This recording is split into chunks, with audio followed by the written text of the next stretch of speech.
கோஹினூர் டைமண்ட்ல சாபமா? ஒரு காலத்துல இந்தியாவோட பெருமையா இருந்த கோஹினூர் டைமண்ட் அந்த டைமண்ட் போலவே ஒரு ஃபேமஸான சாபத்தையும் கொண்டு இருந்துச்சு.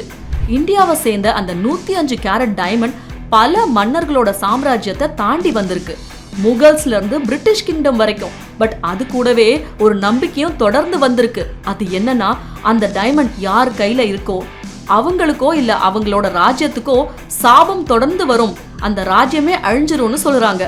சிம்பிளா சொல்லணும்னா நம்ம மரகத நாணயம் படம் மாதிரி இந்த டைமண்ட ஒரு பொண்ணு போட்டுக்கலாம், இல்ல சாமிக்கு அணிவிக்கலாம்.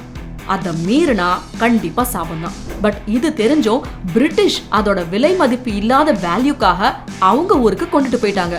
குவீன் விக்டோரியா தான் இந்த டைமண்ட அணிஞ்ச ஒரே நபர். சாபத்தோட ரூல்ஸை கரெக்டா ஃபாலோ பண்ணிருக்காங்கல்ல. இப்படி ஒரு வேல்யூபிளான பொருள் ஆனா சாபத்தோட வந்தா நீங்க எடுத்துப்பீங்களா? இது ஃபேக்ட்.